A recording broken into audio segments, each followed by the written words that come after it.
buenos días, estimados miembros de la facultad, distinguidos invitados y apreciables estudiantes. Es un gran honor y un verdadero entusiasmo reunirnos el día de hoy en la Escuela de Arquitectura, Arte y Diseño en Campus Ciudad de México para dar la más cordial bienvenida a un líder visionario en el ámbito del arte digital, la animación y el storyboard, el artista John Coven. En el marco de nuestro programa de Creative Leaders, tenemos el privilegio de contar con la presencia de un pionero cuyo trabajo ha trascendido fronteras, inspirando a generaciones con un enfoque innovador y su firme compromiso con la excelencia creativa. El artista John Coven no solo ha dejado una huella indeleble en el mundo de las nuevas artes, cine, medios de comunicación, nuevas expresiones y realidades mixtas, sino que también ha sido un pilar de la educación y un apasionado defensor de la innovación creativa. Su trayectoria ejemplar y su dedicación a la exploración de nuevas fronteras en el arte digital lo convierte en un referente incomparable para todos aquellos que buscan transformar el mundo a través de la creatividad y la tecnología. En el contexto de Creative Leaders, es un privilegio para nosotros presentar a nuestro artista invitado John Coven como nuestro invitado de honor en México y en el Tecnológico de Monterrey. Con su presencia, estamos seguros de que todos los participantes se van a enriquecer con su experiencia y visión única. Por favor, únanse a mí a ofrecerles una cálida bienvenida a John Coven y a su equipo. Seguramente hoy marcará un hito significativo en nuestra escuela y sobre todo en nuestro programa de arte digital. Bienvenidas y bienvenidos también a los que nos acompañan en vivo y estemos seguros de que esta conferencia y este diálogo con John Coven será increíble. Ahora paso el escenario a nuestro director de departamento, Glenn Miller, quien nos dará un poco más acerca de John Coven. Adelante, Glenn.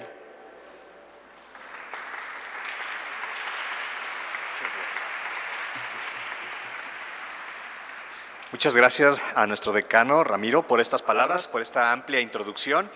Les voy a dar un poquito más de contexto de John. John, como bien lo mencionó Ramiro, es un artista de storyboard americano, pero que además es educador, autor de varios cómics y libros infantiles ilustrados. Ha estado activo en la industria hollywoodense desde los años 90, aportando su arte al mundo cinematográfico. Seguramente han visto su trabajo en más de 80 largometrajes, incluyendo grandes blockbusters como El Rey León, Jurassic World, Venom, Logan, La Sirenita, Captain America Civil War y X-Men, entre muchos otros. Desde 2022 es miembro de la Academia de las Artes y Ciencias Cinematográficas, responsable de la organización de los premios Oscar y director del Departamento de Animación en la Gobelin School of the Image en París, Francia. John, un placer tenerte aquí. Un gran aplauso para recibirlo.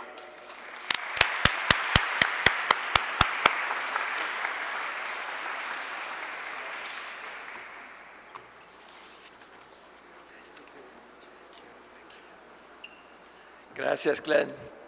Gracias, Ramiro. Lo siento,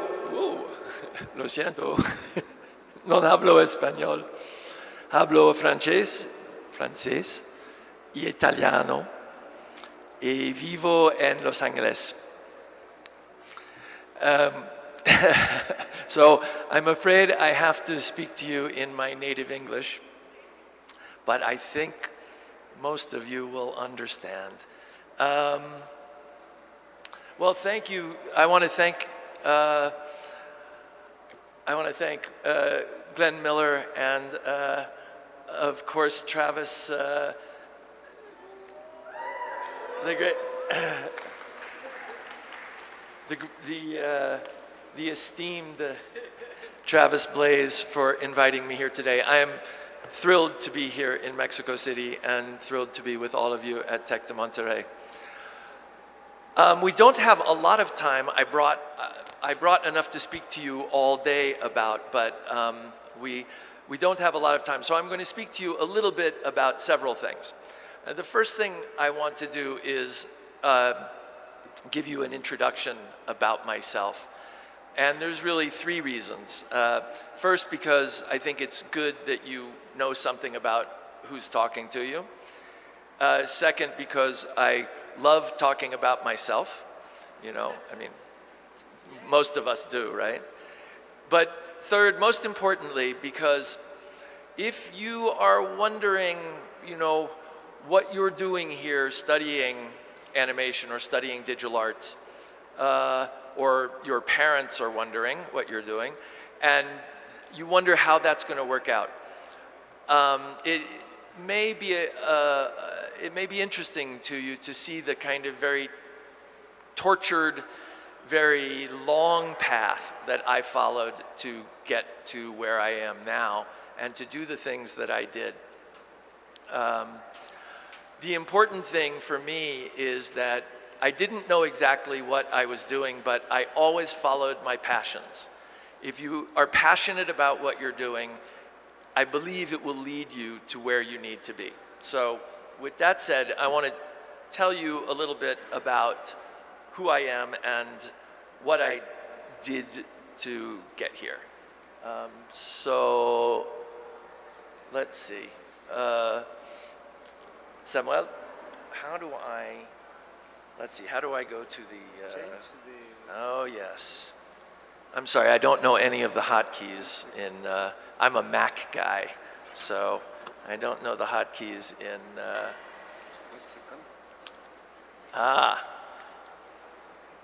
let's see, a technical problem. What can I tell you in the meantime? Well, currently I think, never mind. So let's see. Oh, there we go. Now, is it over here? Oh, F5. Okay, so I am currently the director of the animation department at Coven in Paris. We are a 2D animation school there. I think that it's fair to say, without exaggeration, that we are considered to be one of, if not the best school of animation in Europe and in the world. I'm going to brag more about our school later. But you may be asking yourselves, why am I the director of Gobelin in Paris? Because I am not an animator. I am a storyboard artist and filmmaker, and I am not French. I am from the United States. So how did I wind up being the director of Gobelin?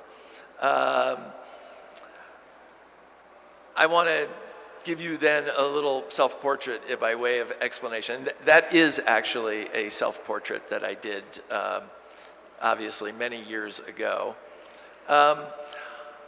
When I grew up, my father was a dentist, but luckily he was an amateur photographer. And he had, in those days, no one had, this is the 1970s, nobody had the means to make a movie, but because of my father, he had a wonderful Super 8 film camera, and he had editing equipment, and he had a projector. He had everything that I needed in order to make movies. And for some reason, instinctually, that was what I did. That's me in the middle with the movie camera. You don't get a very good view of the camera there. That's it. It's a Beaulieu Super 8 camera with an ingenue 8:1 zoom lens. It was an amazing camera, and if you see that little hole in the black hole in the middle of the silver disc was the button to film, and the hole in the middle, you could put a cable release in it, so you could film image by image, so you could animate. So there I am as a night shoot, very ambitious. Now I'm on the left there, obviously directing my actors, because while I could animate, I was really interested in live action filmmaking. So I made these live action films, but they always incorporated some animation and visual effects. I'm gonna show you one of them now. It's silent. There was a soundtrack on cassette tape, which has been lost, sadly. Let's see if this works. Yes. So this is my World War II film. This is footage that my father took on vacation somewhere, and I used it to set up the thing. But then, oh, lo and behold, look, there are tanks. And there's even, look, forced perspective. That was too, oh, and there I am. Some visual effects, you can see the POV through the binoculars. That was baby powder in the mortars, and then homemade firecrackers. So then, you know, my father was a dentist, so I, of course, didn't think I was going to be a filmmaker, because you can't make a living being a filmmaker. So I went to university and I graduated. I was going to be a doctor. I was going to be a doctor. I was the worst scientist in the whole world. Science meant nothing to me. I had no feeling for the natural world. I just wanted to dream and tell stories. So the doctor thing didn't work out. But I wound up at Cambridge University in England.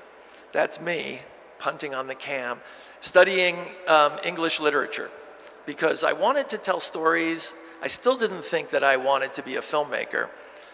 And after that, you know, I wasn't ready to return to America. I went, well, but at the same time, I was always drawing. Even though I was studying English literature, I would draw. There I am on the streets of England, probably drawing some old church on the other side of the street. And when I was done with that, I wound up in Paris at the School of Fine Arts in Paris, the École Nationale Supérieure des Beaux-Arts de Paris. And I learned, well, in Paris at art school, I learned that not only am I not a scientist, but I'm not a painter either. But I did learn to speak French. And when I wasn't a painter, what I found was I wanted to tell stories with my pictures.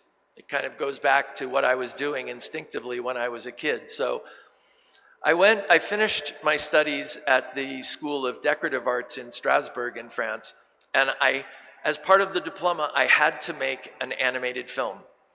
And I had this epiphany, this revelation when we were making the film. I said, why do I want to make movies why do I want to tell stories? I studied illustration, but we had to make an animated film to get the diploma. So I thought, why do I want to tell stories with pictures that don't move and don't talk, if I can tell stories with pictures that move and make sounds? So that was the camera that we made our little movie with. I think I have a bit, I'm going to show you a little bit of it here. You could make a film 100 times more technically advanced with your phone now than this.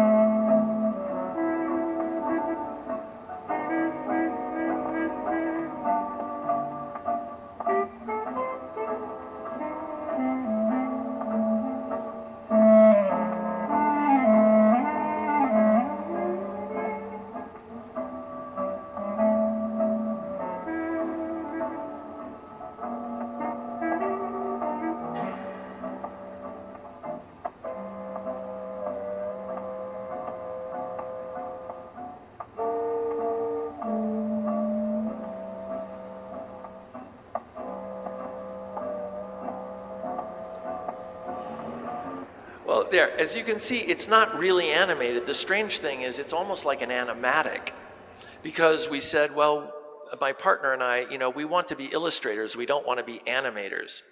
So we didn't really animate it. It's really like an animatic. There are some of the storyboards. But the funny thing is, I was so in love with the story. And as you can tell, it's a story about romantic love. But I was so in love with it that I adapted it into, of all things, a children's book. Oh, sorry, there we are making it. That was the film teacher. There's the wind-up Bolex camera we used. And he's retired now, and we're still good friends. So I adapted this into this children's book, which I was not able to get published in the United States, but I did get it published in France by the great publisher Gallimard, renamed L'Autre Moitié. And then there was a second edition, actually, 10 years later. And it taught me about the power of storytelling, that everything changed for me when I started telling the stories and started writing. I went back to Los Angeles, where I had grown up. After I was done, I had my diploma.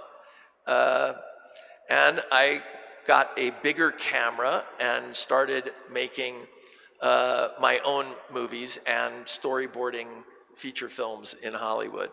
I think I have a little example of one of the movies I made. I just want to show you this to make a point.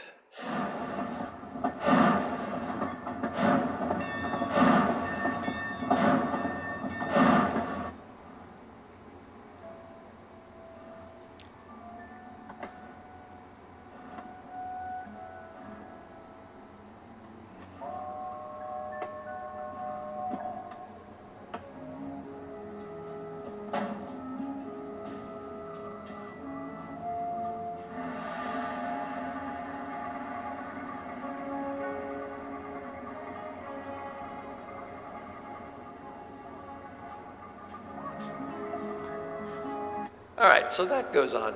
How did we get that big train? Well, all of that is fakery. None of what you're seeing there is what you really think it is when you're watching it.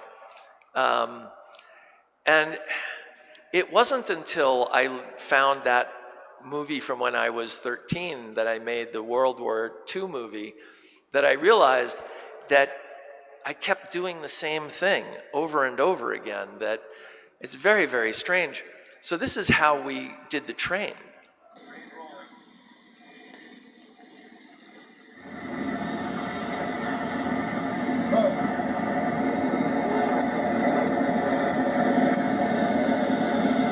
All the moving trains in the movie are miniatures.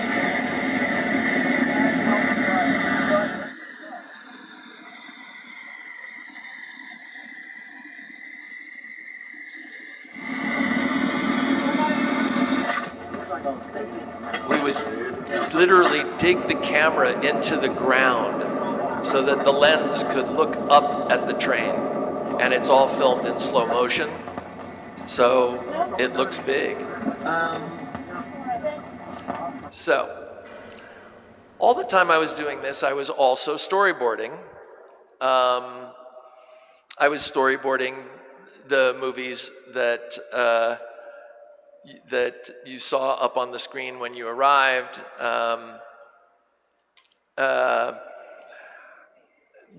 Big Hollywood movies. And I'm going to talk with you more about that. Eventually, the digital revolution made me come back. I was working on live action films, but the digital revolution rekindled my interest in animation because I saw what you could do drawing on a tablet. There I am in my old studio with my old classic 21-inch Cintiq tablet. And I was doing originally movies like this, what I call point-and-shoot movies. I did this side-by-side comparison from this little ghost movie called The Uninvited to show that the director had pretty much shot the storyboards very, very close to what we had conceived of in when we were planning it. This is the great director James Bobin on the set of The Muppets, and you can see him holding the storyboards there.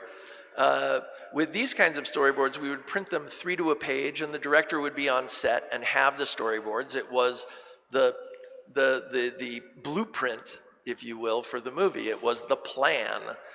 But I also went on and did some genuine animated films and some 3D animated films, feature films like Smallfoot, some animated 2D television, because I really enjoy animation. I'll talk with you more about why. And at the same time doing movies, live action movies, but that have lots of visual effects, like various superhero things. And what happened was I never really recreated my career in animation that I had in live action, but Hollywood started making these hybrid films that were both live action films and animation. And because I came from live action, but at the same time I could do an animated storyboard, I became one of a relatively small group of people that was doing hybrid films in Hollywood, where you can see you have real live actors alongside completely animated characters. And I went on to do things like Jungle Book, where you had almost no live action. You had one live action character, really, and everything else was animated. And eventually, that, almost as if it was planned, led to the all-animated Lion King. When I was working on The Lion King with Jon Favreau, people came up to me and said, "Oh, are you working on the new Lion King, the live-action Lion King with Jon Favreau?" And I would think to myself, yeah, the live-action Lion King where everything is animated. But we did storyboard it exactly as if it were an animated film. I think the point of all of this is that, again, I followed my passion and it led someplace. And the universe kept changing and I fit into it somehow. And I think that now the line between animation and live action has become very blurred. What is the distinction between live action and animation?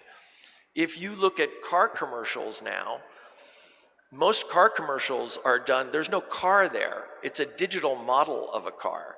And they can place the car in any environment they want. They can change the lighting. That when you watch a live action movie, you can't really tell what is animated and what is real. That comes under the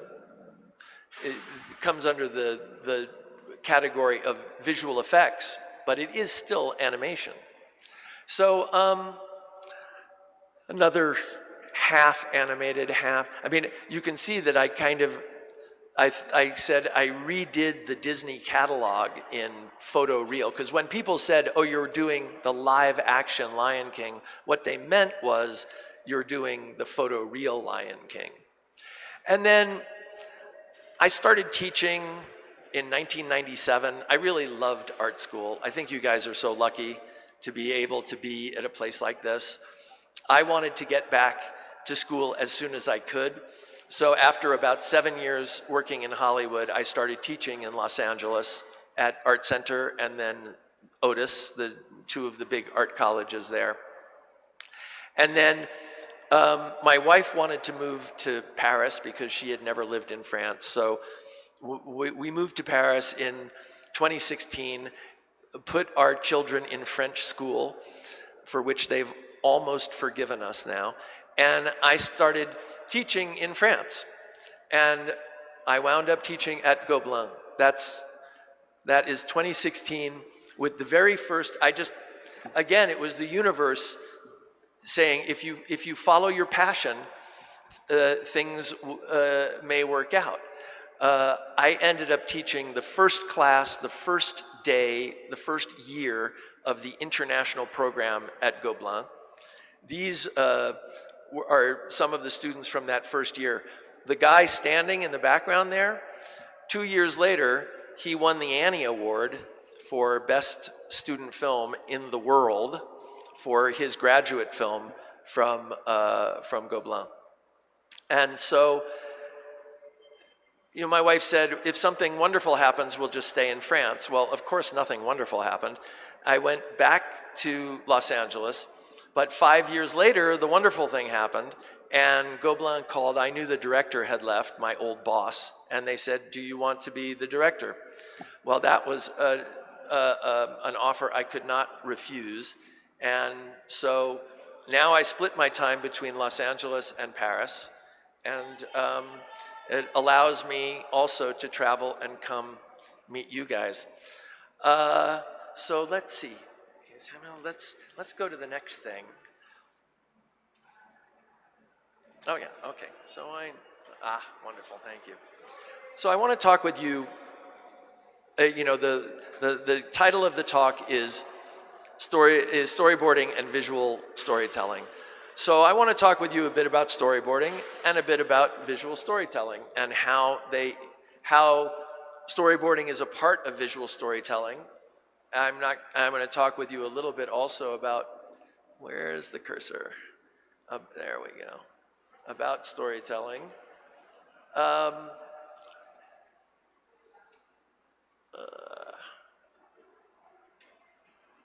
think I remember. F5, I don't remember. All right, so why storyboarding? Actually, I have a two-part why storyboarding. Why is storyboarding so great? Because it's awesome. Yes, there. Okay, now we can move on. It's awesome. No. So I told you about, when you can storyboard all kinds of different things, from superhero movies to Little Mermaids to all kinds. But that's not just it. It's also photoreal lions that people think are real. There's the thing I worked on with Travis. Coming, I don't know when it's released in Mexico, but no doubt December of this year. The Lion King prequel, where you find out why Mufasa and Scar hate each other.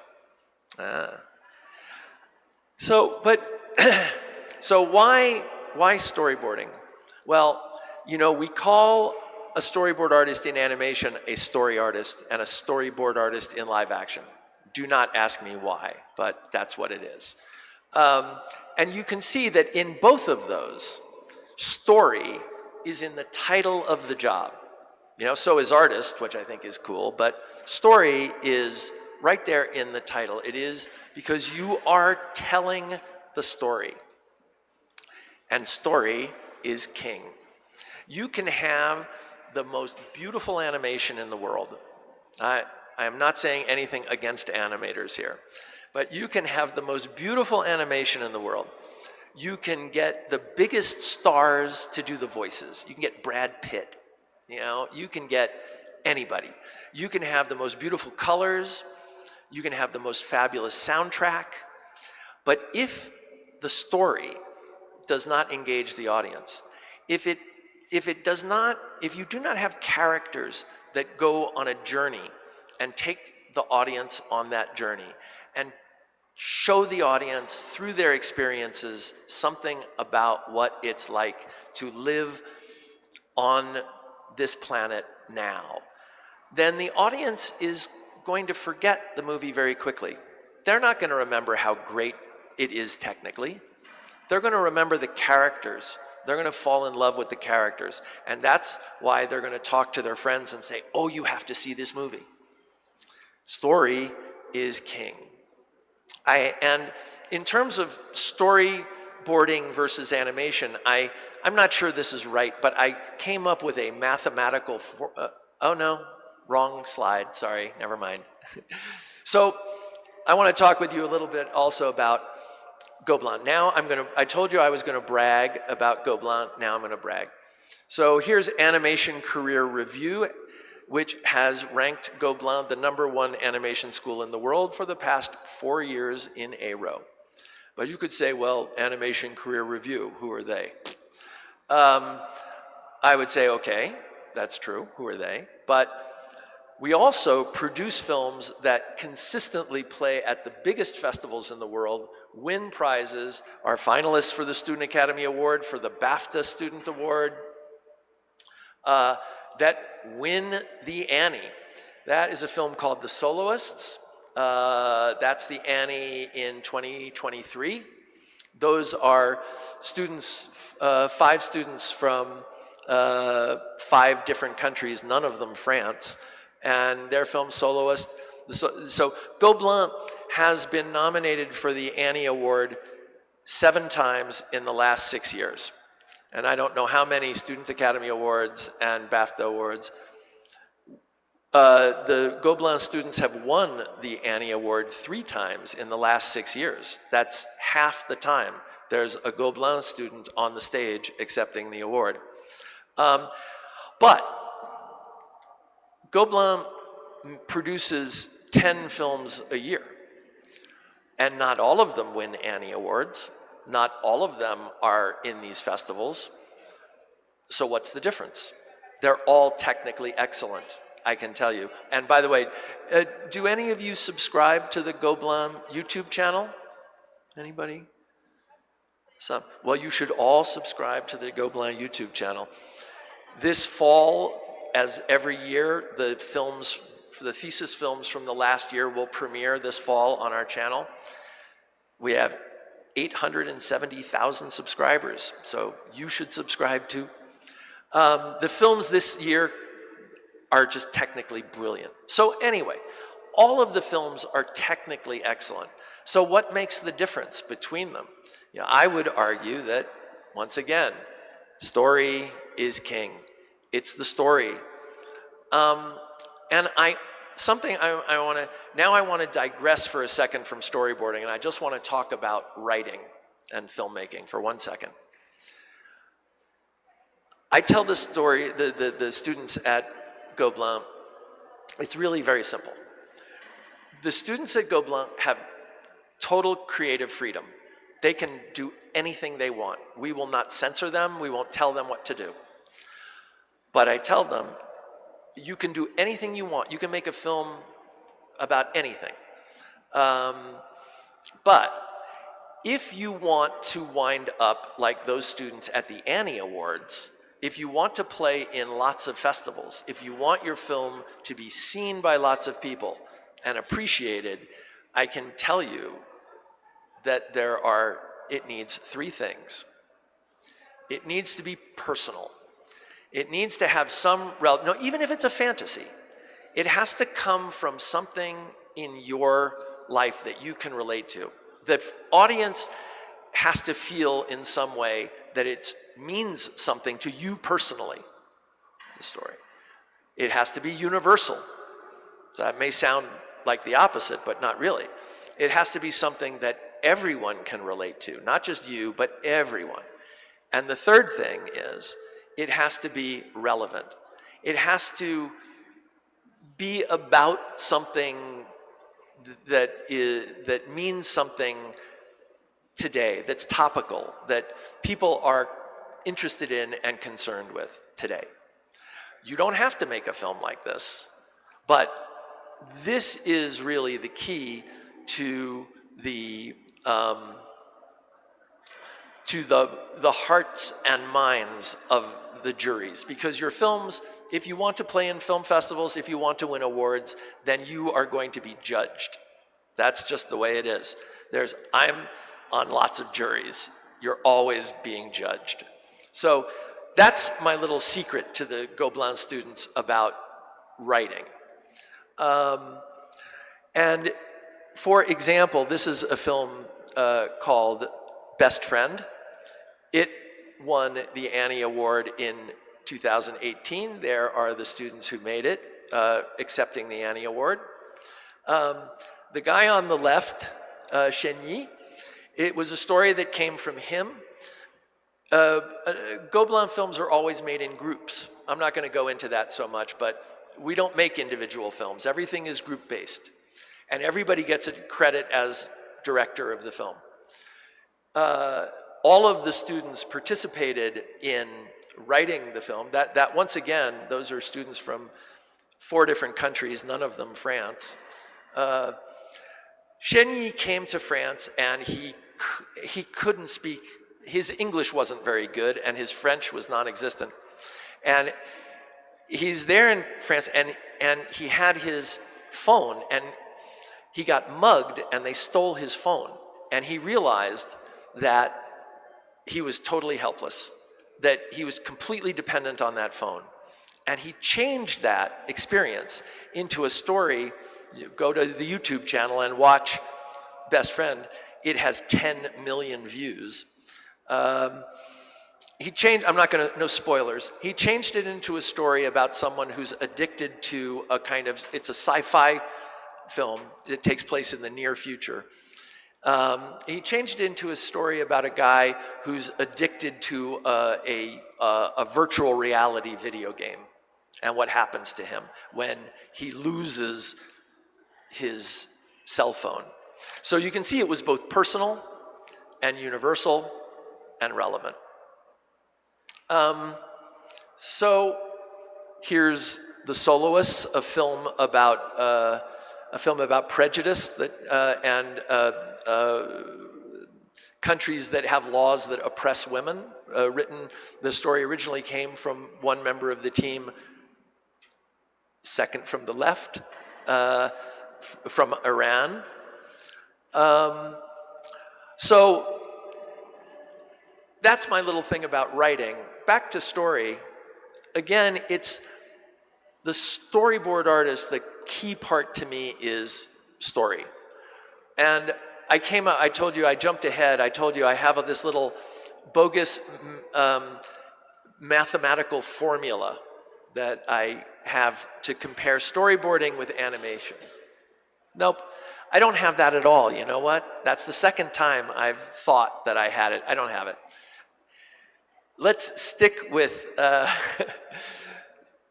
are lots and lots of books about storytelling and screenwriting. Some of them are very good. Most of them are quite bad. But most all of them deal with structure because you can teach structure. 3 acts and the hero's journey and all of these things because it's stuff you can teach. I always say you cannot really teach creativity. I can't teach you what story that you want to tell because I'm not you. I haven't lived your life. Writing celebrates you as an individual and your individual experience of life.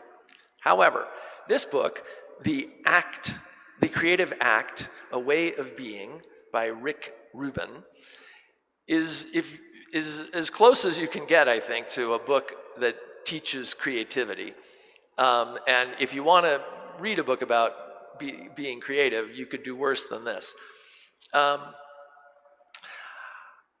Rick Rubin is a music producer.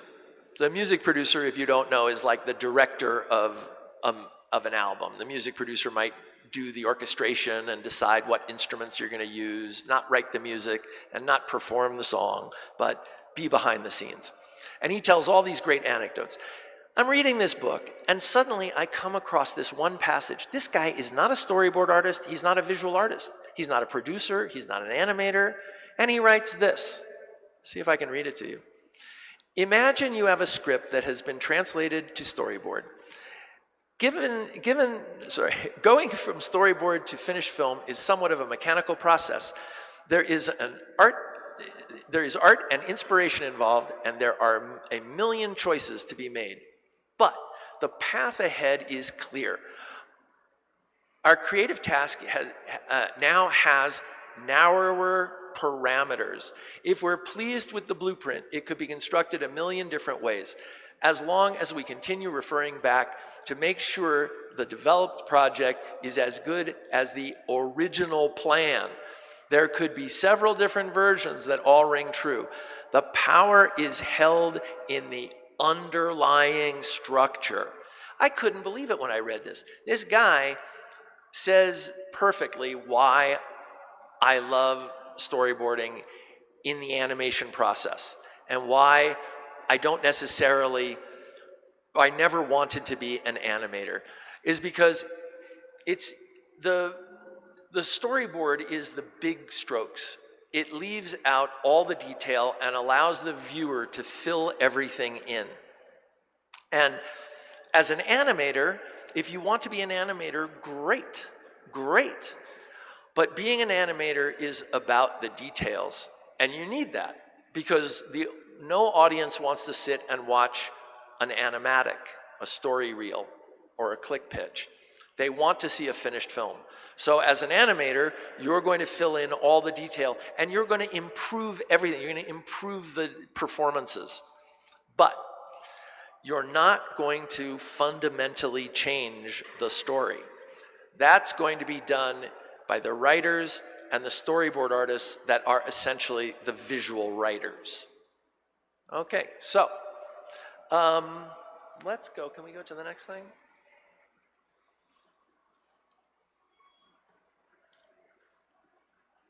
How's our time here? Oh, are we? No, how much time do I have? Where's Glenn? Glenn, he was right there. So I just don't know how much time I have. I'm just going to keep going until you pull the plug. I don't know. I mean, it all depends. You guys stop me we have to leave time for Q&A though. We're going to stop at noon. So how much time for Q&A? Like half an hour?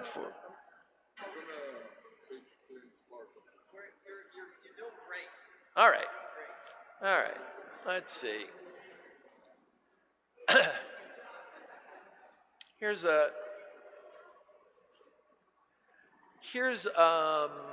Okay, so how do I go full screen now?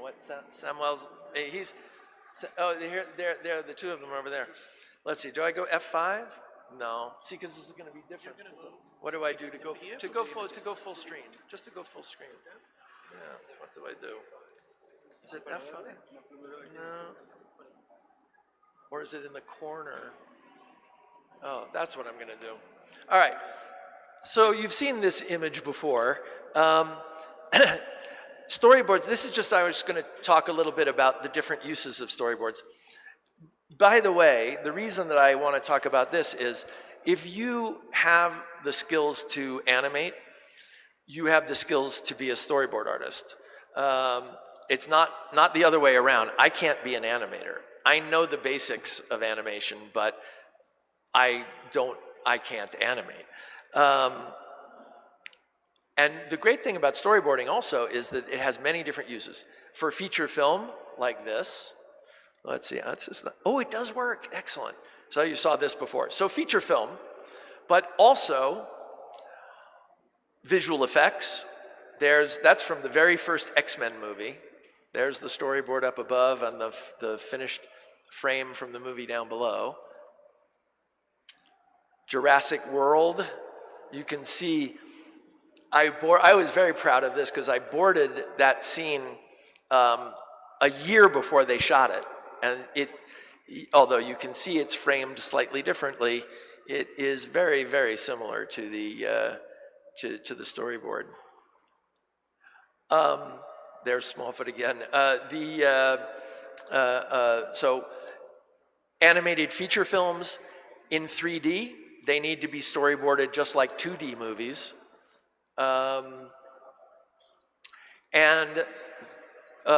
Animated 2D, in this case, Woody Woodpecker, for 2D for television, actually streaming. Let's see. And then, where's the cursor? There it is. Let's see. Oh, now do I go over here to go full screen? No. Is it F5? F11. So here's, here I've got to zoom out. This is the storyboard. Also, television commercials. This is the storyboard for a television commercial. There we go, I think. This is a storyboard for a television commercial. Probably the last one I ever storyboarded for Blue Moon beer. Takes place in the Grand Central Market in Los Angeles. You can see drawn very, very quickly, but you understand very, very quickly what, obviously tons of visual effects. They have a little battle throwing fruit at each other with magical powers. You can see that you're tracking along, you extend the frame there. These days, I would probably do this as an animatic. I don't know that I would ever print things out. This is all drawn digitally, but then printed on 3 to a page. Again, because they're going to be on set and they're going to, let's see, how, I asked, can I go back to, I just want to go back. There we go. And then I want to give you one more example of a different kind of storyboard. If I can find my cursor. Let's look at this. I think that's good, F11. Yeah. So these are the cinematics for a video game. Also, this was a completely animated project, although it was motion capture, which, video games, the cinematics or the cutscenes in video games are generally done in mocap. At least they were back when I did this. So this is just like an animated film. So he comes in, you've got the dead elite, and Master Chief comes in, dumps him off his chair, takes out this little chip from his head, and Cortana, whoop, his little AI comes up. She pulls up her little virtual screen to drive, and the Prometheans are charging. The great thing about digital is, I don't know whether these are all one drawing, but you can draw one Promethean and then just keep copying him. Anyway, so those are some of the different uses of storyboards. It's not just for animation or animated film. I storyboarded all these different things simply because I could draw and think like a filmmaker. It makes you very, very employable. It makes you versatile. It makes you very useful. And it's a lot of fun working on all those different kinds of things. So let's see, how do I get out of here? Should we go to the next one? And then,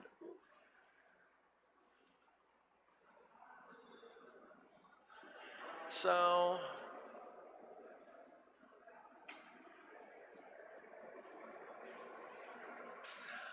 last, I want to talk with you about the role of the, thank you, the role, no, I gotta zoom out. The role of the storyboard artist in the animation pipeline for feature animated films. Good. Mostly I want to talk with you about that because that's mostly what I've done. So I know it better than certain other things. Quickly though, one more word about why storyboarding is so interesting to me. So everything that you've seen here, the video games, the TV commercials, the animated films, the live action films, they all start with a script. They all start with the written word. And the storyboard is the first translation. When you read this, the rule with a script is you should be able to read a script in the same amount of time it takes to watch the film. And the rule is 1 page, 1 minute. So you should be able to read every page of the script in a minute. So that means it's almost like poetry. It leaves a lot to the imagination. You don't know how far the camera is from the characters. You don't know how many characters you're seeing on the screen. There's lots of information you don't know. But once a storyboard artist comes in, I've zoomed it too far out.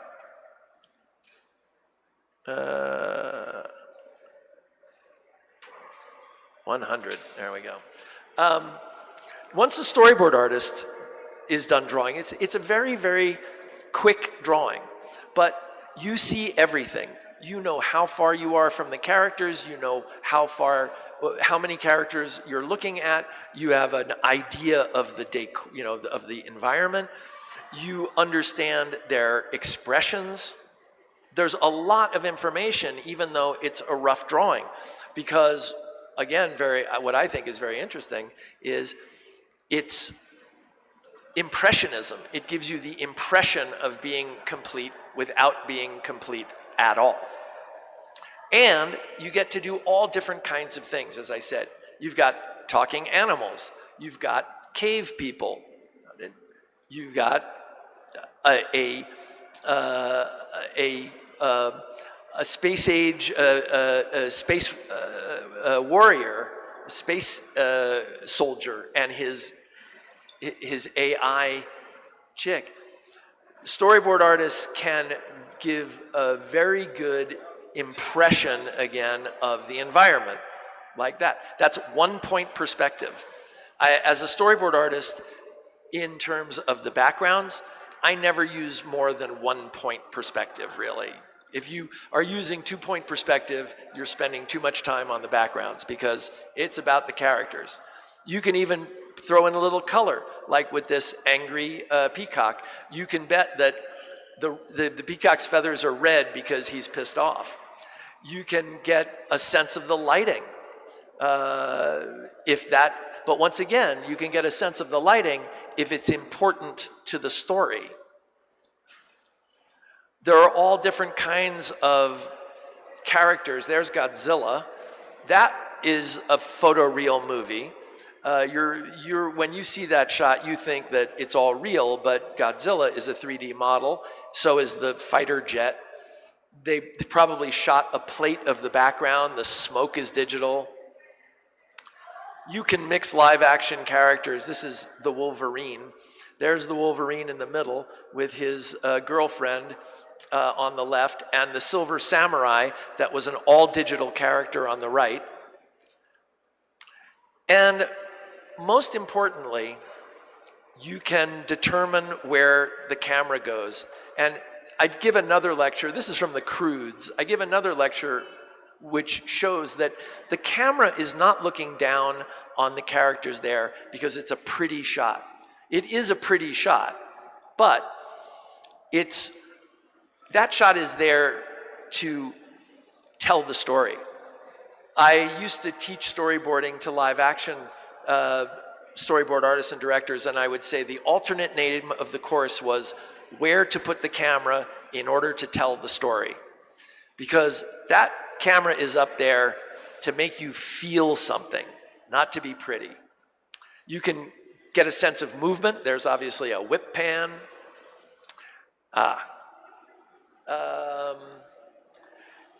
How can I go and now click from one, go full screen so it doesn't scroll, that it clicks? We didn't figure that out, did we? There was that thing in the back that, oh, does it have to be?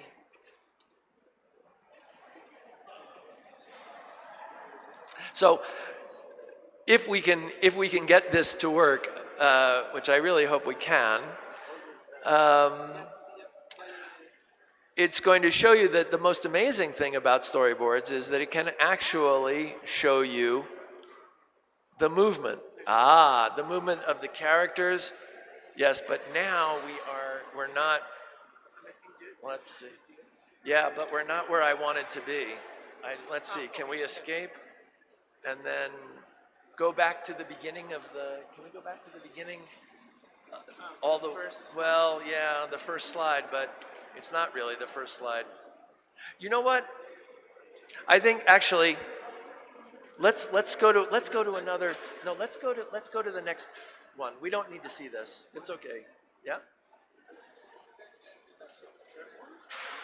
But we're going to, yeah, in presentation mode.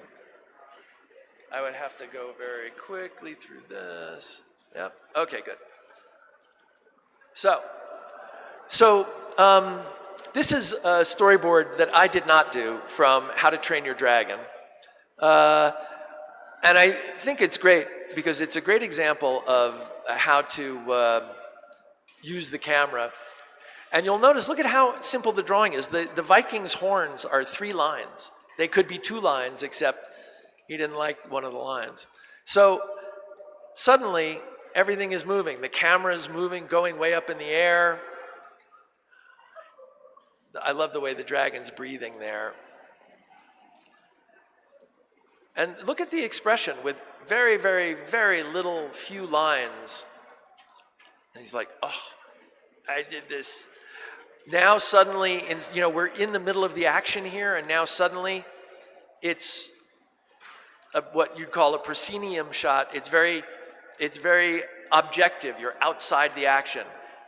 And it also holds for a long time. And then Astrid comes out. And suddenly, you're one of the Vikings. It changes the perspective of the viewer, which I think is just great. And look at, then the dragons come up. Look at the dragon on the right there. I mean, it's pretty rudimentary, but the thing is, the beauty of the drawing in the storyboard is not the beauty of the drawing. It's not something you want to put on your wall because each drawing is so amazing. The beauty is in the movement. Oh, I did this.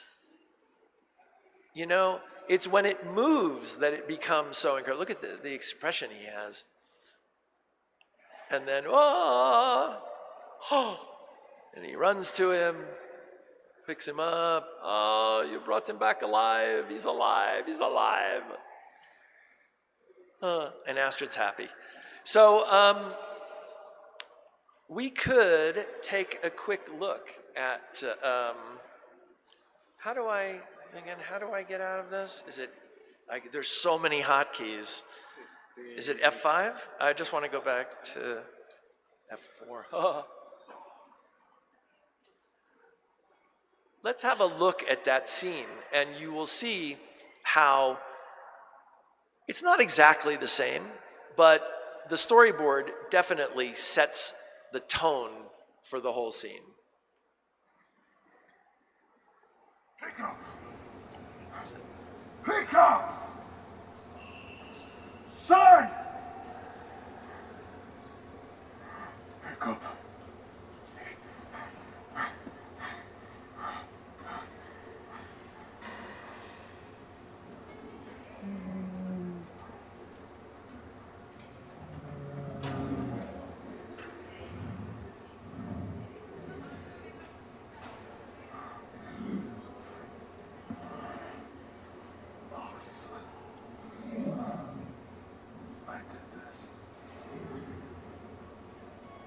There's that profile shot. Now you're one of the Vikings.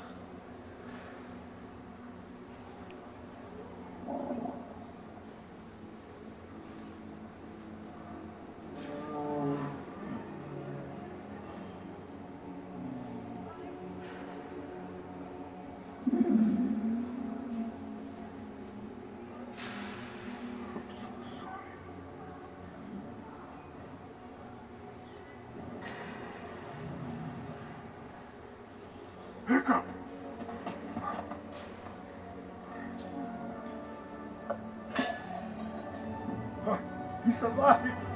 You brought him back alive! Oh, let's not go again, no. Close? Yeah, close. So, you can see it's not exactly what the storyboard was, but the storyboard set the exact tone of what the finished product was going to be. So I said I was going to talk for a second about the animation pipeline, the place of a storyboard artist in the animation pipeline. So what happens is, with a movie like this, the studio decides that they want to make this movie. This was from a children's book called How to Train Your Dragon. It's very different from the book. So DreamWorks says, okay, we want the director and maybe a producer go to the studio and say, let's make this. And maybe they have a script, maybe they don't. But everybody pretty much recognizes that the script needs a lot of work. So they hire an art department under a production designer. Some of you might end up going in that direction if you go towards the art direction side of things. And they start doing character designs and visual development. And then they hire a head of story, who is essentially a storyboard artist herself or himself, and who knows a bunch of storyboard artists. And the head of story will put together a story team, storyboard artists, that will then start boarding out individual sequences from the movie. And it is the story artist's job to pitch their scene to the head of story. And when the head of story thinks it's ready, then the story artist pitches it to the director. And the director looks at it and gives notes, same as the head of story. And the storyboard artist goes back and does revisions. Because the other thing you have to remember is you don't just do it and it's great and you love it and it's on the wall like you're some fine artist. It's all about, you have to love the process. You have to love the fact that you're going to get notes and it's a collaboration and you're going to do it again and again and again and again. And so at a certain point, the director says, okay, it's good. And then it goes to the animatic department and they cut it together into an animatic. And when they've cut all of the scenes together into one long animatic and it's the whole movie, it's called the story reel. And then they project it for the studio executives, and then the studio executives give notes, and the storyboard artists go back and change it again based on the executives' notes. And that goes on and on until eventually there are scenes that they go, okay, that's it. And then they start to hire the animators. And the reason that they do this is because a story department is maybe only 7 people, plus the head of story and a coordinator. Once the animators come on, then there's 40 animators. That's where the studio really starts spending the money. So when they say we want to make How to Train Your Dragon and we're going to hire a story department, it's not necessarily we're going to really make it. It's when they start animating that you know, okay, that now they're really making this film. So the way that the story artists present their storyboard to the head of story and to the director is through what we call a click pitch. And it's a click pitch because, like I was doing with that board from How to Train Your Dragon, you click the forward arrow and the rhythm of the clicks is what makes the animation. It's a combination of the drawings and the rhythm of the clicks. When there's lots of action, you click faster, you do more drawings. When it's dialogue, less drawings and less clicks. So I want to show you, I want to do a click pitch for you. This is what I did when I decided I wanted to work in animation. People said, that's great, John, but you're going to have to show them that you can make the jump from live action to animation. You're going to have to do a test. So I said, okay. And I did this, I wrote this idea, and I did this little test. And I had various people in the animation industry coaching me. And they kept coming back and saying, oh yeah, but why this? Why? Oh, you need to do this. I was like, finally I said to one of them, this isn't a test, it's like a short film now. And they said, yeah, but you are competing with people that have storyboarded some of the best known films of all time. So you have to prove to them, really, that you can do it. This is what I came up with, and it worked. I got work from this. This is part of the reason that I wound up doing all those hybrid films. And it is a little movie unto itself. I'm going to, just like in a click pitch, I'm going to do all the voices. There's no dialogue, but I'm going to do the voices, and I'm even going to do the music. Let's see. Okay, can we go into preview mode? Is that it? Let's see. Yeah, that's it. Okay.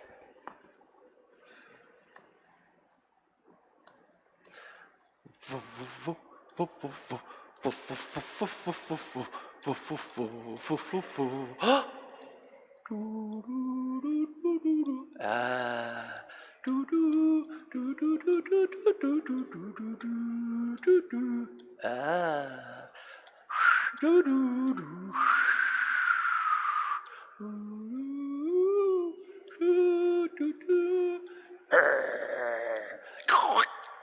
Doing, doing.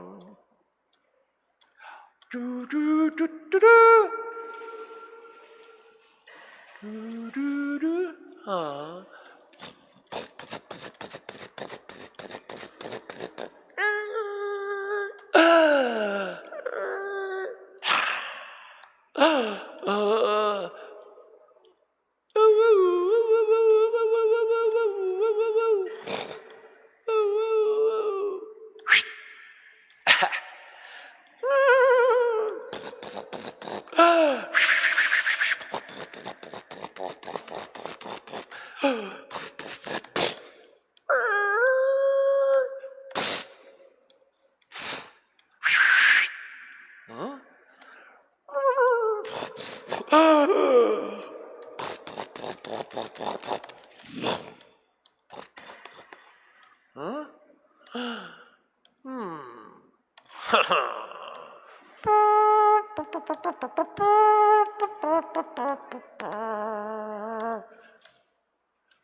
Oh.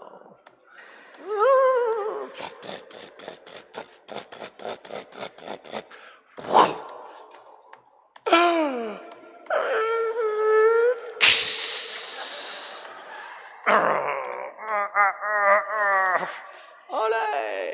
Ole! Ole!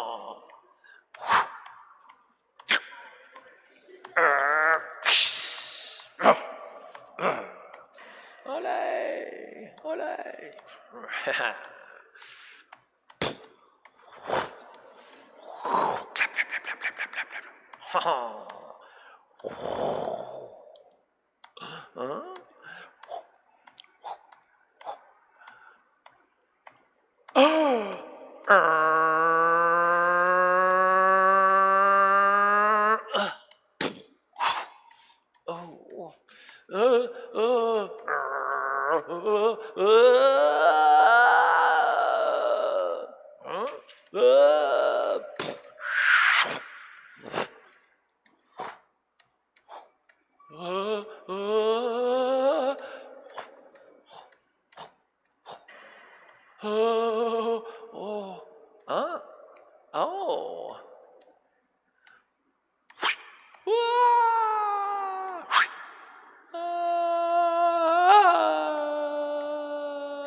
Clap, clap, clap, clap, clap, clap, clap, clap.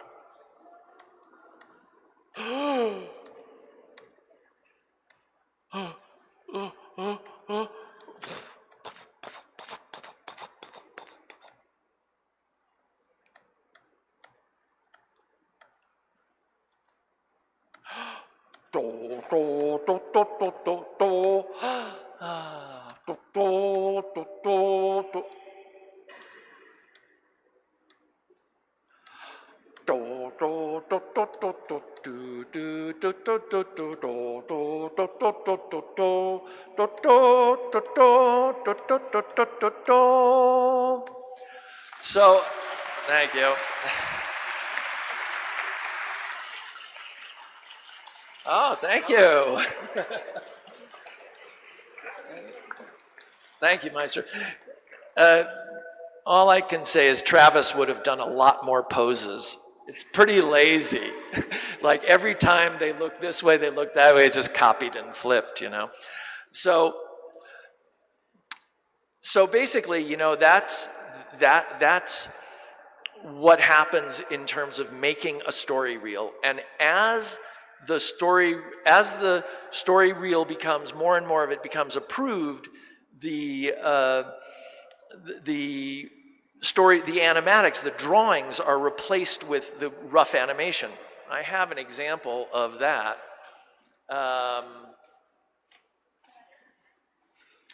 Let's see, do I have, oh, actually, I have an example of an animatic here. So once that click pitch is approved, it becomes, it's edited together and there's a real soundtrack put to it. I want to show you something from Frozen. It's a scene, again, that I did not storyboard. It's a scene that was cut out of the movie. So if you've seen Frozen, you've never seen this scene. I think it's a brilliant example, though. It's Disney at its highest level. And the great thing about it, I think, is also that, like what you just saw there, like a click pitch, there's no 2D animation in it. There's no panning and scanning. There's no zooming. It's just the drawings. And now they've put the drawings on a timeline in an Avid machine, a video editor. And instead of the rhythm, you noticed how like the clicks of my button where the forward arrow were changing. Sometimes it was very quick, sometimes it was slow. Now they put this into an editing program and they do the same thing. They hold on one drawing longer than another. When it's dialogue, they hold a long time. When it's action, they may be animating on 4s. But what's so great about this is it's just the drawings. There's no animation in this. It's just a bunch of drawings that you are looking at for a longer or shorter time. And some of the drawings are much more finished than others. When there's action, the drawings are very sketchy. But you don't notice it. Hey, what's wrong, Anders? Norm's missing. Norm? My bed! Well, want me to help you find him? No! I want Princess Elsa to help me find him. I'm surprised you don't know this, Anders. I am the kingdom's top pig! Halt, you swine! Oh, I'm sorry. I'll replace the apple. Oh, dear. I'm sorry. I'll help you bake more. No! Whoa. Excuse me, good sir. Good sir, please. Follow that pig! Oh, there he is! There he is! Don't let him get away! Stay on him!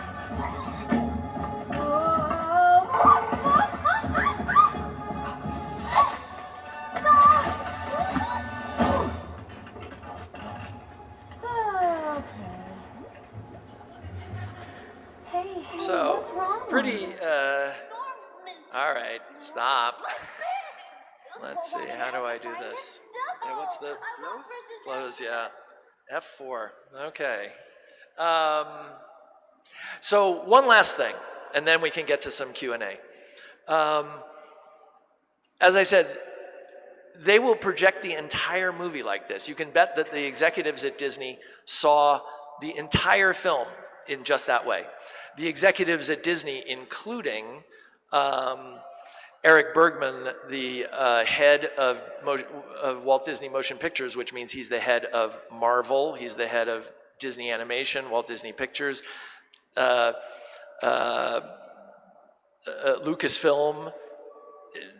He saw the animatic for Mufasa, including some of my drawings and some of Travis's drawings. And then the next projection, they had Bob Iger there, the chairman of Disney. So he's the head of all of that, plus the theme parks, plus the merchandising and the cruises. And so they sit there and they watch these things very, very seriously. And you can see that you look at something like that, you can fill in the blanks. It's just like, but speaking of filling in the blanks, once a sequence or a scene is approved, the animators come in and they start animating, and they replace, sequence by sequence, they replace the storyboard with the animation. I'm going to show you something again from How to Train Your Dragons. Your dragon. I think it's this. Yeah. Oh, so the great thing about this, I think, is you'll see that there's a bit that's animated here. You can see all of the information from the Avid in the corners about the lens size and the frame number. And then it's going to go to the animatic, the drawn animatic of a dream sequence that got cut out. Again, this is a sequence that's not in the movie. And then it's going to go back to the rough animation. So you can imagine that it was all like this, and then the dream, but they had replaced this sequence with the animation, and then there's the dream sequence that they never animated because they cut it out, and then the rough animation of Hiccup waking up. So let's have a look.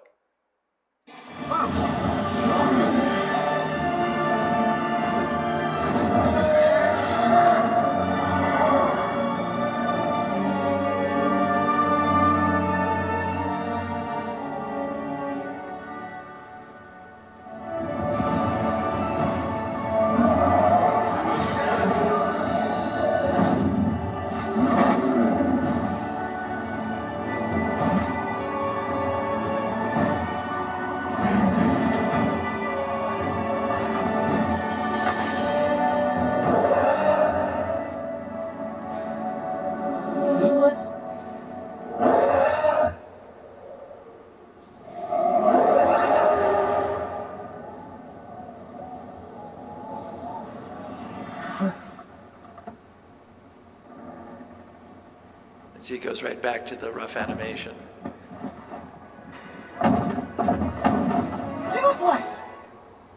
Now, I particularly like, okay, what is it? Is it F4? Oh no, I'll never remember. So I particularly like the way at the end there, he throws off the blanket that's not there. But you can see, like at the end, that's the rough animation. They don't wait until the animation is finished to drop it in. You can bet that when they first dropped it in, it's gray. It hasn't even been colored. So at the beginning of the process, the head of story, when I was head of story on Mufasa, they allowed me to hire 2 artists. So I hired 2 artists and said, okay, now 2 more. Okay, now, and then when I was in a crunch, they would say, okay, hire as many people as you need. But then at the end, as you start ramping down, like here, as they hire more and more animators, you start letting the story artists go. And you try to give them as much lead time as possible. Well, you probably have 4 more weeks, because then they start looking, it's a freelance job. They start looking for their next film. They call the people they know. They say, they jockey like, oh, I should be available in 4 weeks. And so the story team grows and grows and grows, and then when you get to the end, it slowly shrinks. And that pretty much is how story artists work within the pipeline of these big 3D animated films. So these are all very deep subjects, and there's much more to say about all of them, but I think I will stop there, and maybe we'll take some questions. Yeah? All right. Thank you. Can you take a seat there?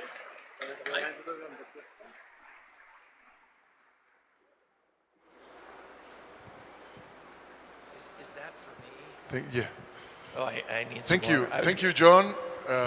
Now we're going to do a round of Q&A with all of our students. We'll be interviewing you here. So who has a question? And, well, if needed, I'll be translating back and forth, if needed. But if you want to keep the conversation in English, it's okay. Yeah.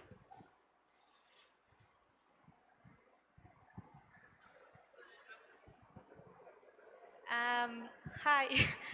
Hi. What would you do tip for someone that wants to do a storyboard portfolio? Good question. The questions for me are always the most important and most interesting part. Storyboard artists more have a reel, because looking at, what you just saw here were hundreds of drawings. And when you look at hundreds of drawings, it doesn't mean much. And it just looks kind of very quickly, looks like a big mess. So it's best, I think, to show an animatic, if you can cut your drawings into an animatic and even put a soundtrack to it. And for that, obviously, it depends on what you're interested in, what you're interested in working in. If you're interested in doing 2D animation for television, then do 2D television animated boards. The question also is, do you do an original project that you write, or do you do something that are boards from an existing project, but or sometimes, I used to give my students an exercise where I would find online a spec script for a TV animated show, like Gravity Falls, I think I used for one. And then, but it was a script that had never been made. So I was like, storyboard this. So then, producers could see, production executives could see your boards for something that they recognize. And so that's one way to go.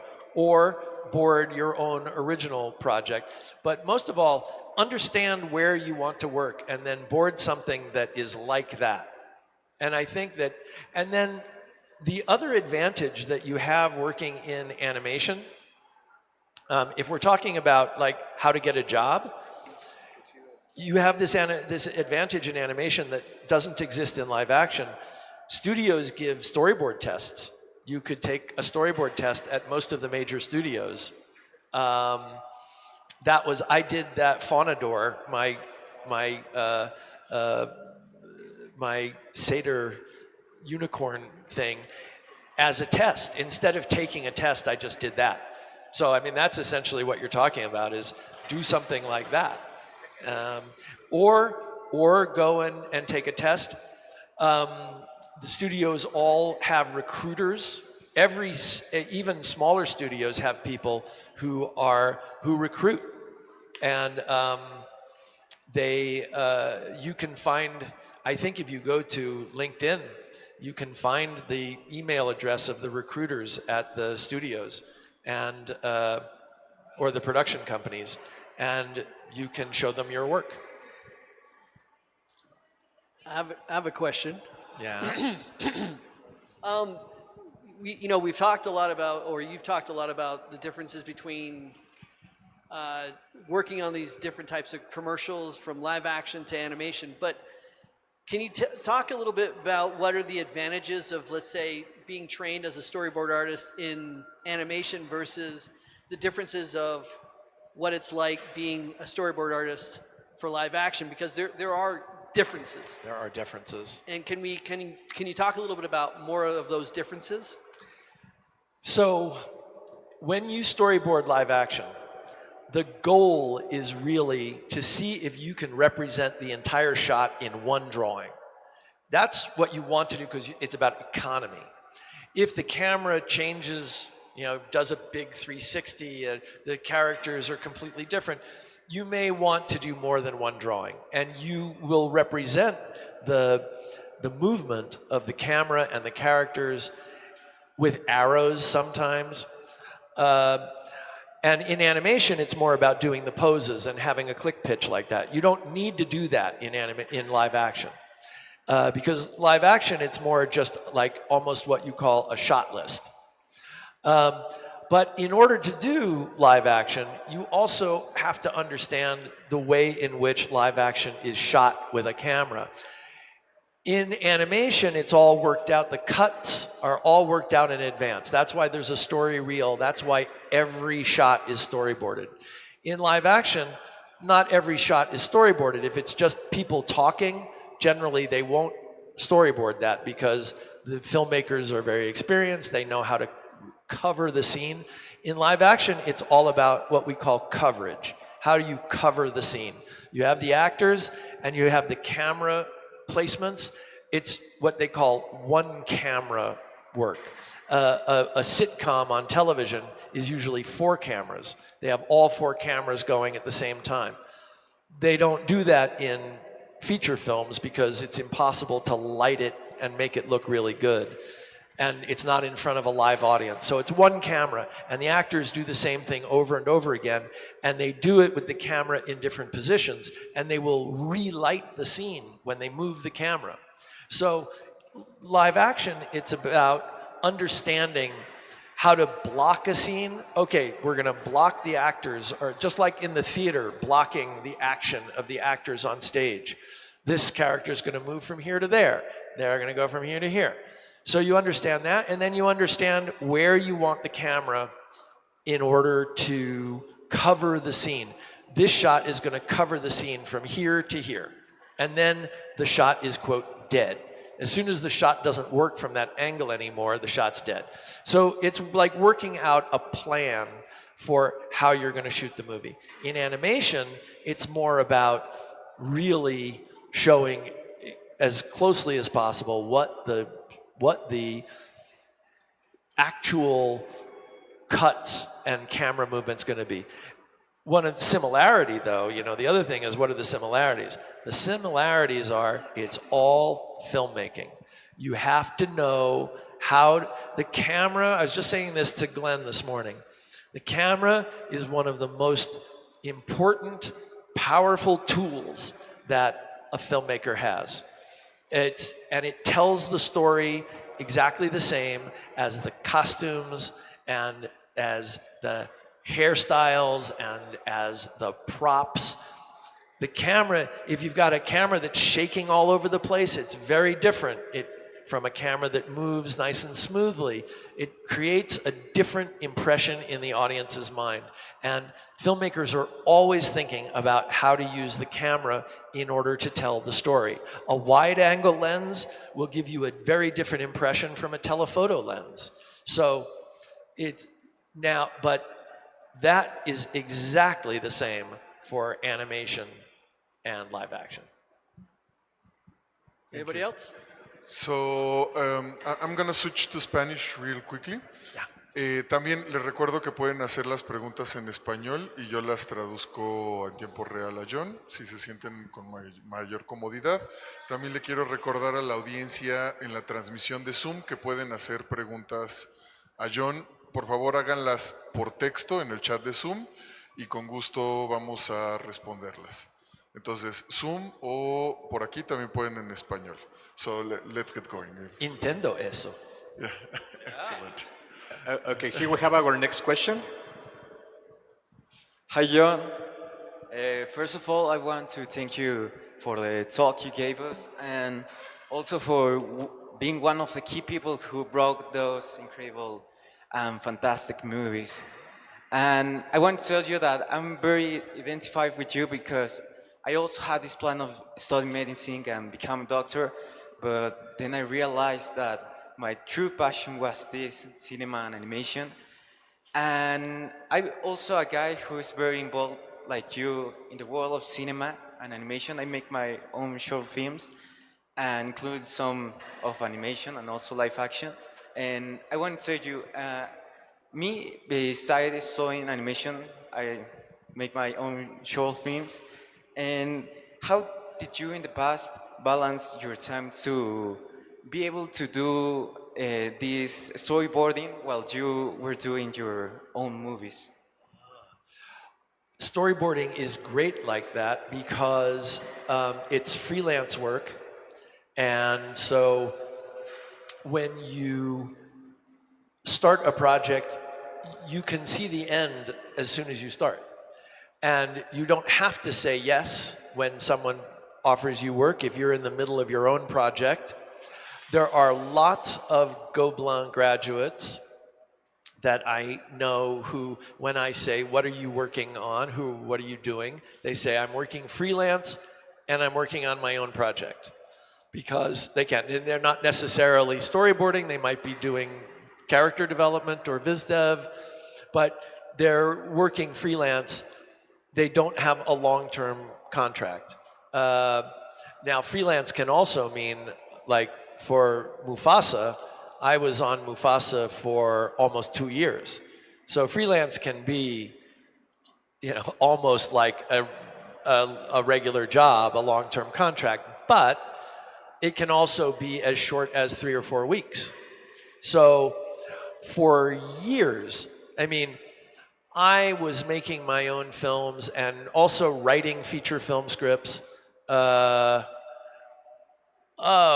For the first 15 years that I was in Hollywood, and it was just, I would storyboard when I had a gig come up that I wanted to do, and then when there was no work, which was often the case too, I would work on my own projects. It's actually a great balance like that. Actually, I always say, being the director of the animation department at Gobelin, it's the first real job I've ever had. Everything I've ever done up until then was freelance work as an artist, and that actually worked. I hate having a job.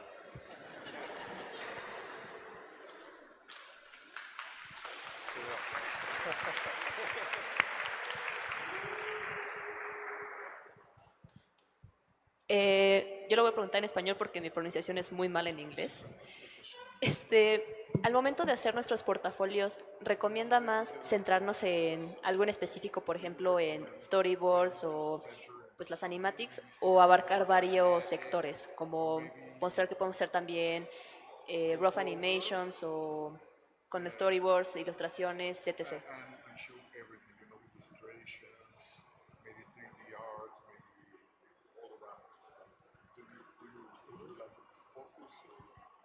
You want to translate back? Yeah. Voy a traducir al español si gustas o lo entiendes en inglés, perdón. No, sí entiendo, solo que hablo mal el inglés. Okay. No, you can answer in English. So it's a world of specialization. So I do recommend that you specialize. You don't have to be like me and only do storyboards and nothing else. But I'll tell you what happens with our graduates at Gobelin. I told you everything is team-based. So all the films there are made by a team. And everyone at Gobelin is an excellent animator. So the thesis films are made in the second year of the master's. This is the master's program. They're made over one academic year, so 9 months, from September to June, they make the film. The first semester until Christmas is pre-production. In pre-production, people have specialties. There's people who are good with color, so it's like, I'll do the color script. There's people who are more interested in visual development and envision being viz dev artists, character designers, or production designers being the head of the art department. So they take the design element. There's people that want to direct and be the story artists, so they do more the storyboards. Once they get into production at some point, hopefully at the beginning of the second semester, but usually too late, so it gives them too little time to animate, then everybody animates because you need. Battery just died. I think my battery died, maybe. So you need a lot of hours of animation, so everybody animates. But the thing is that when they show their films to the diploma jury, the jury watches the films, and then they get up there and they talk about exactly what they did. And they put together a video, so as they're talking, you see, like, oh, I did the character designs of these characters, and then you see the character designs. And then, or the other one says, I did the storyboards, and I composited these shots, and you see those shots. And then in the animation, they say, I animated this shot, I animated this shot. So they say very specifically what they did in the movie. And their portfolios are going to reflect that. It's really, if you want to be animators, then you're going to show your reel of animation, either 2D or 3D. It's like, here's my reel. These are the shots that I animated.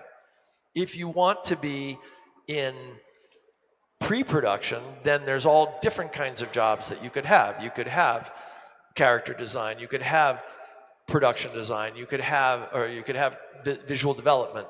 You could have storyboards. I don't think you have to limit yourself to just one of those things, but you definitely want to show that you have a focus. Because if you show an equal amount of everything, it's like you don't really know who you are. If you can show more than one thing to show that you are versatile, but it has to have kind of a hierarchy. Like, this is my principal interest, but I can also do these things. Because that shows that you really understand who you are.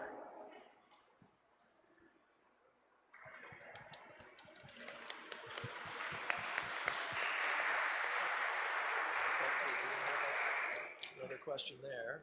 Hi, John. Over here. Sorry, we'll get you next. Over Yeah, here. shoot. So, thanks for starters for your talk. It was really useful. I would like to ask you, how can we identify those stories? Like, sometimes we might have several stories and we might pick one from that bunch and then try to produce it. But how can we identify the one that might be the most impactful or will have the most meaning, throughout the process? The one you're most passionate about. I don't think you should be too coldly logical about it. Like that, I told you about the short film that I made in school called Triangle. And then I did it as a children's book. It became The Young Ladies Admirers. And then it was published in France and it became L'autre moitié. It was like, I didn't even understand what that story was about until years later. But I knew I loved it. And it adapted into all these different things and it had this life. I mean, I used to teach a class using that project, and the class was called Not All Student Projects Are Bullshit. Because, it was like I said, this was a student project that I took out into the world and I sold. And the fact that I sold it and it had a life on a different format, not as a film, but as a book, that gave me the confidence then to go to Hollywood and sustained me through all those years that, hey, this can work.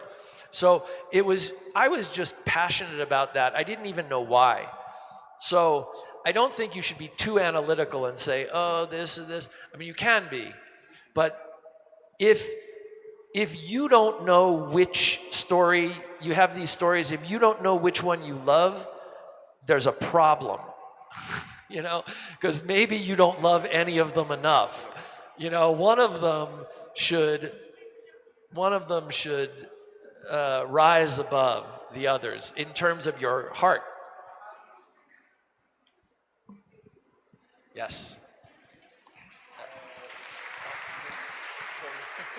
We have to share the microphone now. I have a question from Zoom, and then we will have time for maybe three more questions if we are quick with it. So this is a very interesting one. How would you recommend keeping your head high during this dark time in the industry? With all the strikes and the closing of studios and everything. This is a question from Gabriela Serrano. Sorry. Another great question, and not one with a simple answer. It's true that right now the industry is in a slump. There have been lots of layoffs. It's not a great time if you're graduating. It's not a great time to be going into the industry. I think that the way to keep your head high is to look at the big picture and not just day to day. It's the opposite. it's there people come to me and say like, oh, but there's so much to do and I'm overwhelmed. And I say, don't look at the big picture. Just look at what you have to do today. And don't look up because you'll freak out. So you just do what you need to do every day, and then before you know it, you're done. This is the opposite, because you look at the big picture and it's just a freak out. So I think that the thing is to realize that it's not just animation. If you were a business major and you were graduating and going out and looking for a job in business in the middle of a recession, it would be the same thing. There are good times to graduate and there are bad times to graduate, and you don't get to choose. But the way to stay calm and hopeful is to realize that everything that I hear in Hollywood is that the industry is going to pick up. That there are reasons why it's a slump. There was the pandemic, and Hollywood had to shut down, and so animation could keep going because people could work isolated. And there was a streaming boom because everybody was stuck at home watching their television. So there was this giant ramp up, and the studios expanded, and everybody's working, and they made all this product. Now, no more pandemic, kind of. And there's the streaming bust. It's like people aren't streaming as much. The economic model wasn't as good as they thought. They haven't figured it out. But everybody that I know, the studio executives and the people in Hollywood generally tend to think, this has happened before. Every industry has a boom and bust. It's not just level. So right now we're in a bust period while the streaming services figure out how to make money, and while the studios now also, there's the threat of the strike of the Animators Guild in Los Angeles, local 839 of the IATSE. That is up in the air right now. We don't know. They have not settled on the new contract that I know of. Maybe Travis knows it. No, not yet. Haven't settled. Okay. The studios are holding back making anything until they do settle. The thing that you have to remember is that this has happened before. It will happen again. You just have to look at the big picture and realize people, on the whole, the animation industry is bigger than it ever was. On the whole, we know it's going to bounce back. People want more animated content. They want it to stream because they want their little niche thing. They want like, oh, I like this stuff. I like, Western style anime, and like, my kid loves this kids programming, and it's now because of streaming, everything has gone niche, which means you need more, not less. It used to be a few television channels and that was it. Now it's all this niche product, and that's going to go on. Everybody has to hold out, in the meantime, and it's painful. I don't want to belittle the pain that is out there, but I think that nonetheless, there is reason to believe that there's going to be good times again.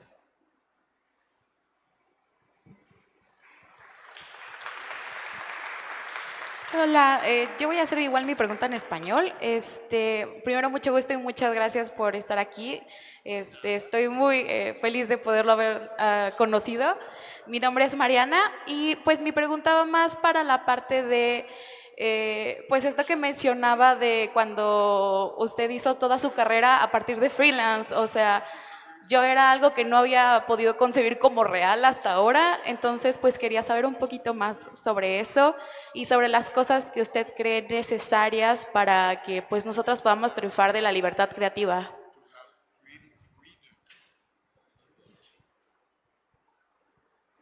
Yes, creative freedom and freelance.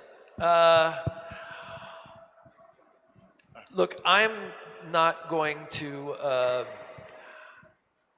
I had lots of advantages. I grew up in Los Angeles. My parents were in Los Angeles. I had, obviously, my education was very inexpensive in Europe, because I was going to state schools, so it was very cheap. But I still had the money to live. Not everybody had the financial advantages.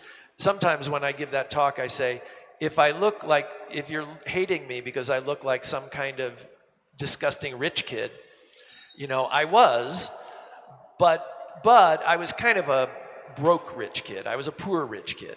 I had to live very poorly to that. And when I went back to Los Angeles in America working as a freelance, I also lived I did not have a family until very late. I had children when I was 46. And so I lived very frugally. So part of it is you only need as much money as you spend. If you keep your expenses low, you can keep your income low. The advantage you have now that I didn't really have is, that's another thing I didn't talk about. I've been meeting with agents in Hollywood and London that represent animators. Some of them represent animators for feature film and animators and directors for feature films and for television series. That's a big lift, That's going to take a long time, and the other thing is, remember, I said I was following my passions. I was a lousy scientist, so I gave that up.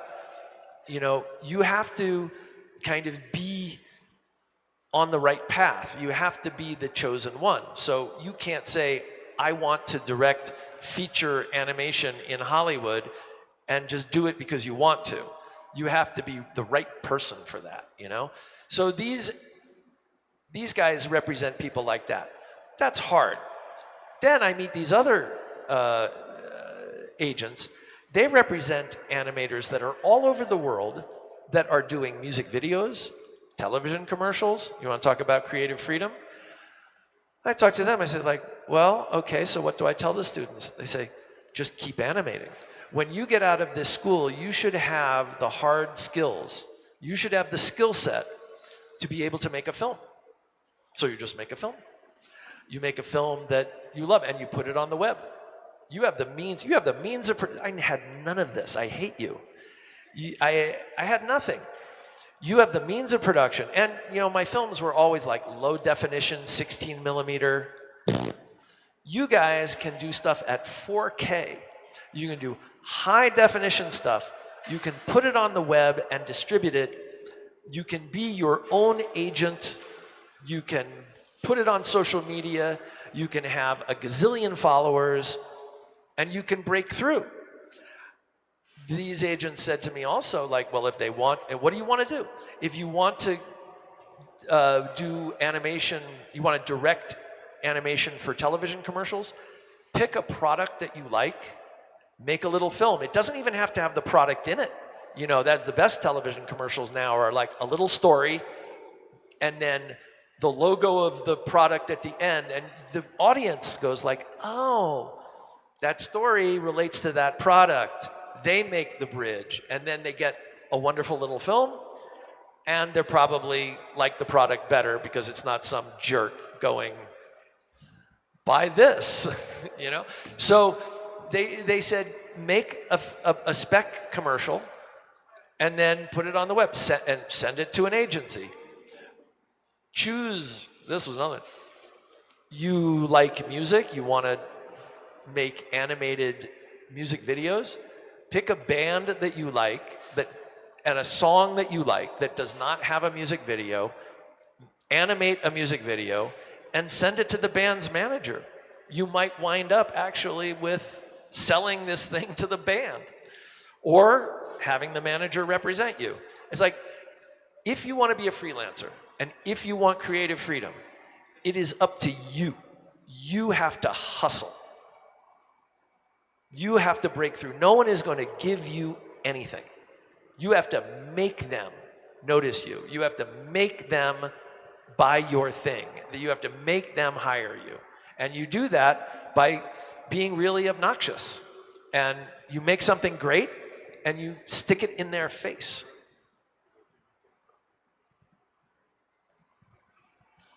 Excellent. So it's time for our last question for today. After we finish this last question, I invite you to stay here. Los invito a quedarse, terminando nuestra última pregunta, que es la siguiente, porque vamos a tener en este mismo espacio la presentación de proyectos. Entonces, el evento sigue en este mismo espacio. Ya cerraríamos con John, pero pueden quedarse para ver los proyectos. Adelante con la última pregunta. Hi. Thank you so much for your talk and for being here. It's a real honor being able to speak with you. And my question is, what if you talked about the importance of following your passion, right? But what happens when you follow that passion and then it turns out it's not what you thought it was? How do you move on from that, and how do you find a new one? Wow. So obviously, I don't know how to give a short answer. That's why you thought we had time for 3 more questions, but That's it was a only tough one. Now this is the hardest question of all. I'm glad you're answering this. It's a totally personal thing. I mean, I can't answer that for you. I can't any more than I can tell you what your passion is. You know, it's, I think though that the only thing I could say is being honest. Like, you're already exhibiting, that your question exhibits a certain amount of honesty. First of all, admitting that it's not what you thought it was. Because I tell you, it took me a long time to give up the idea I was going to be a doctor. It took way too long. I wasted too much time because I couldn't see it, because I wasn't honest with myself. So part of it is being honest with yourself that maybe this isn't right. And that is a hard thing to do because you've invested time and energy in it. And then finding the new passion, you know, is maybe a question of being open to the universe. And I mean, art is, as I think I've alluded to here, art is a journey of self-discovery, finding out who you are. And so, you know, you have to do something to find out more about who you are and what excites you. Excitement is a big part of it. I'll leave you with this. My brother, I have a brother, he's 10 years older than I am. So he was really like a third parent. And so he was older and wiser, and he used to say things to me, older, wiser thing, tell me how it was going to be. And one of the things that he said to me that I always remembered was, he said, John, make sure you love your work. Make sure you love what you do, because you're going to spend most of your time working. And I followed that advice. I did spend most of my time working, and I did love it.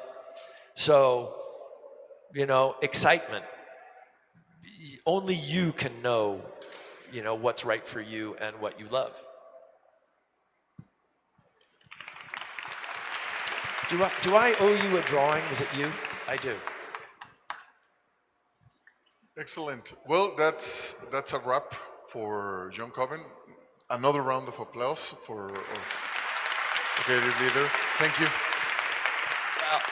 And I just want to say thank you. It's as much of a thrill for me to be here as it is for you guys, for sure, if not way more.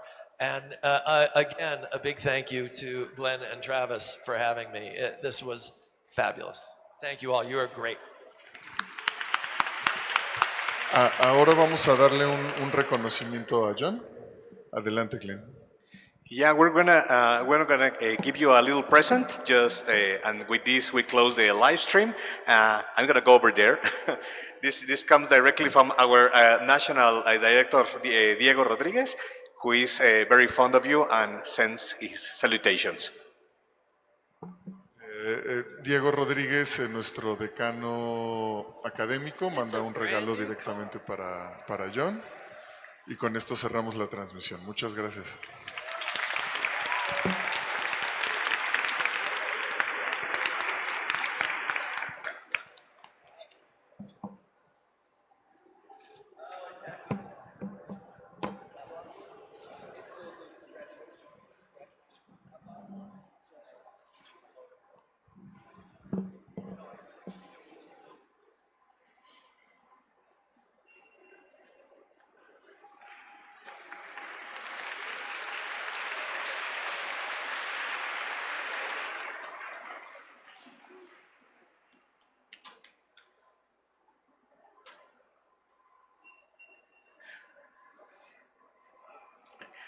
Y bueno, como estábamos comentando, con esto cerramos nuestra transmisión en vivo, pero continuamos aquí con el evento.